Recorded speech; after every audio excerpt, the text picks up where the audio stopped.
gente! Esse é o segundo vídeo sobre tabela periódica e nessa videoaula a gente vai falar um pouquinho sobre propriedades periódicas.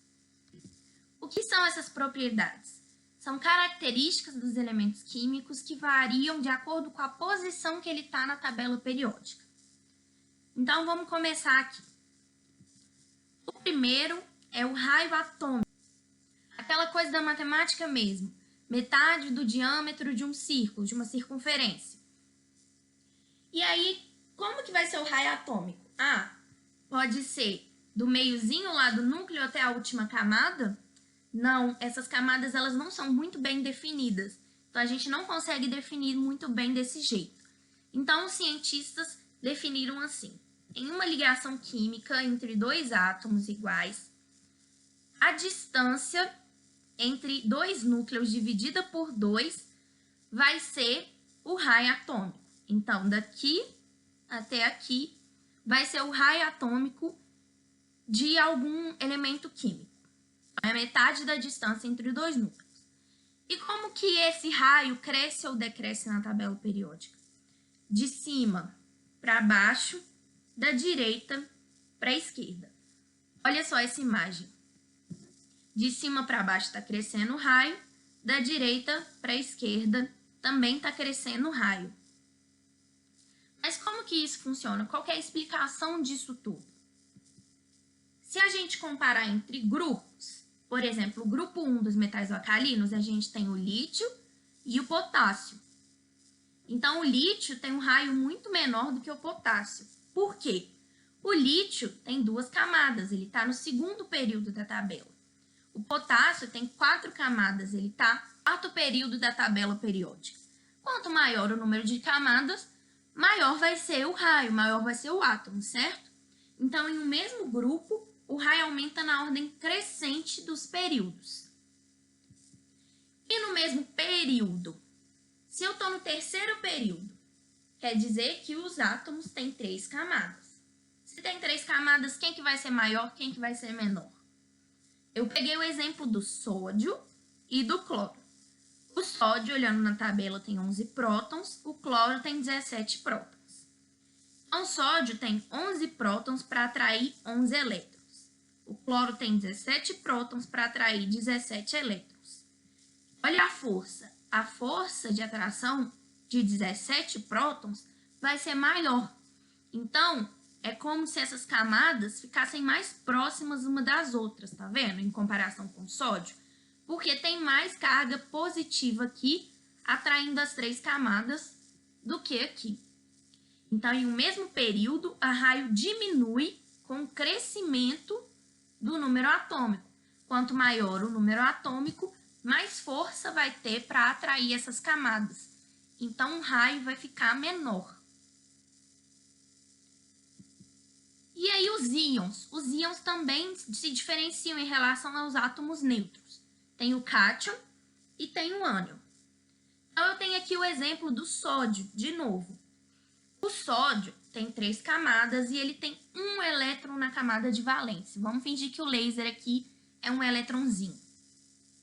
Por que ele tem um elétron na camada de valência? Ele está lá no grupo 1, um elétron na camada de valência.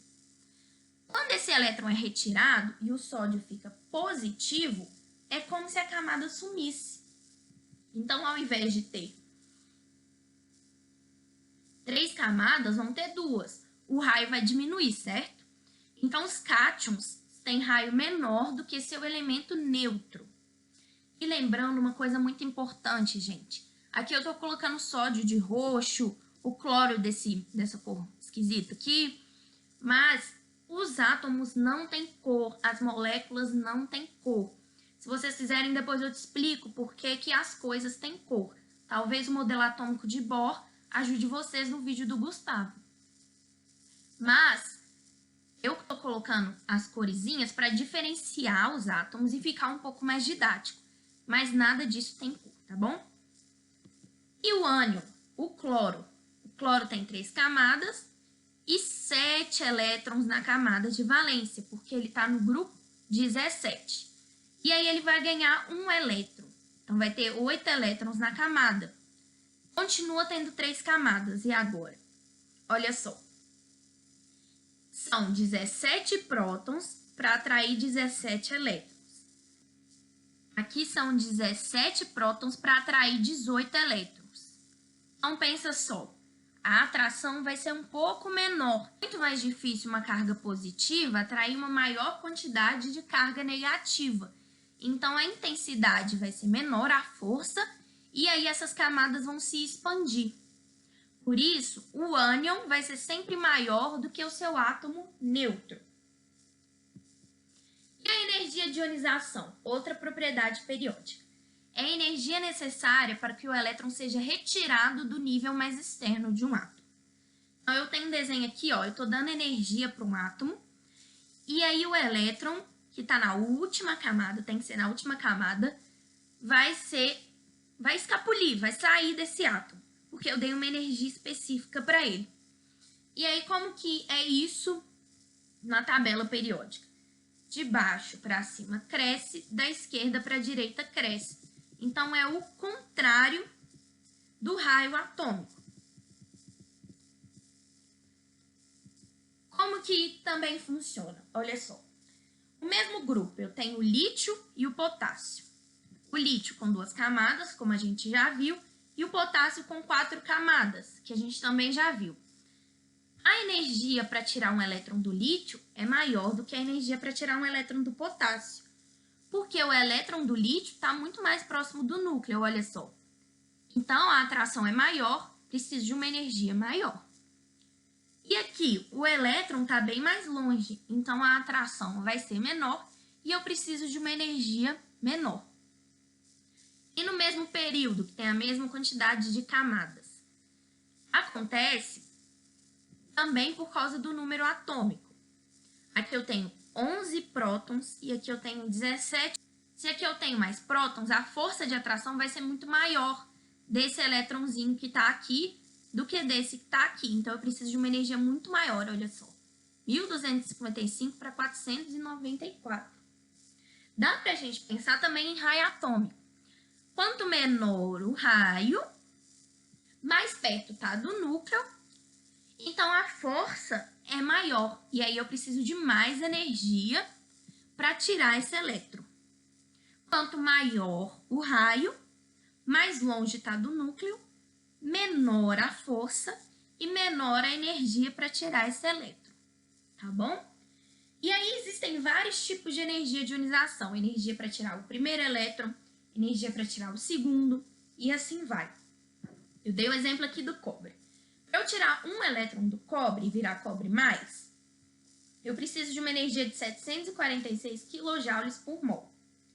Já para tirar o segundo elétron, eu preciso de uma energia de 1958 kJ por mol. É muito maior a energia. Por quê? Olhando aqui, o cobre tem 29 prótons. Então, são 29 prótons para 29 elétrons. Dessa vez aqui, são 29 prótons para 28 elétrons. Então, eu tenho 29 cargas positivas para 28 cargas negativas. Então, a atração vai ser muito maior. E aí, eu preciso de uma energia maior para tirar esse elétron. A eletronegatividade é a tendência de um átomo em atrair elétron em uma ligação química. Então, quando eu tenho uma ligação química, que é um conteúdo que vocês vão aprender semana que vem, os átomos estão próximos e aí tem uma tendência maior de um átomo de atrair o elétron da ligação, quem for mais eletronegativo. O crescimento dessa propriedade, que vocês vão entender melhor em polaridade e em ligação química, é a mesma da energia de ionização. Então, cresce de baixo para cima, da esquerda para a direita. E os gases nobres, eles não fazem parte dessa propriedade periódica. Por quê? Eles são gases monoatômicos, eles não tendem a se ligar com outros, então eles não têm eletronegatividade. Aí isso faz parte das características do vídeo anterior. Então, para a gente comparar, a gente pode olhar também raio atômico, que fica muito mais fácil. Por isso é tão importante entender o raio atômico, porque ele consegue explicar tudo também. Então, é só o flúor e o bromo. O flúor está no 1 2, segundo período, o bromo está no 1, 2, 3, 4, quarto período. Então, o flúor tem 2 camadas e o bromo tem 4. O flúor é mais eletronegativo porque a tendência de atrair um elétron é muito maior, olha só. Ele só tem 2 camadas, então o elétron vai estar bem mais próximo do núcleo, que é positivo, e vai atrair esse elétron com mais facilidade. O bromo, que tem 4 camadas, vai ficar um pouco mais longe do elétron, então o núcleo não vai conseguir atrair o elétron tão bem. E aí o flúor, ele é o elemento mais eletronegativo da tabela periódica. Vou comparar o flúor e o carbono, os dois estão no mesmo período, então os dois têm 2 camadas. Mas lembrando que o carbono é um pouco maior, porque ele tem número atômico menor, 6 prótons, e o flúor tem 9. Então, quem tem o raio menor vai ter maior eletronegatividade, quem tem o raio maior vai ter menor eletronegatividade. E por fim, a afinidade eletrônica. É a medida da capacidade de um átomo em receber um ou mais elétrons. Então, enquanto a eletronegatividade é atrair, a afinidade é de receber, virar um ânion. Então, o cloro recebe um elétron, vira o cloro menos. É o contrário da energia de ionização. A energia de ionização, eu tenho que dar uma energia para perder um elétron. A afinidade eletrônica ganha um elétron e libera energia. E é o mesmo crescimento na tabela periódica, de baixo para cima, da esquerda para a direita. Então, no mesmo grupo, eu tenho o lítio e o potássio. De novo, lítio com 2 camadas, potássio com 4 camadas. Quem que é mais fácil de ganhar elétron? O que tiver com menor raio atômico. Por quê? Está mais perto do elétron, então consegue atrair mais. Quem tem um raio atômico maior está mais longe do núcleo do elétron, então tem menos facilidade de atrair. Lembrando que quando atrai vai para a última camada, tá bom? Então, a energia liberada pelo lítio vai ser maior que a energia liberada pelo potássio. Isso é muito bom. É melhor liberar mais energia. No mesmo período é a mesma coisa. Se eu tenho um raio maior, menor vai ser a minha energia liberada. Se eu tenho um raio menor, maior vai ser a minha energia liberada. Escrevendo isso em uma equação, eu tenho o cloro ganhando um elétron, virando cloro menos e liberando, esse menos significa liberar, 349 kJ por mol. Então, essa foi a última propriedade periódica.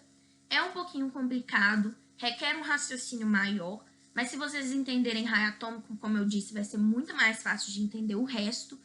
E eu espero que vocês tenham entendido. Qualquer dúvida pode me chamar, tá bom, gente? Não fiquem tímidos, me chamem, pelo amor de Deus, que eu quero ajudar vocês. Esse é o meu objetivo como professora. Então tá, muito obrigada pela atenção.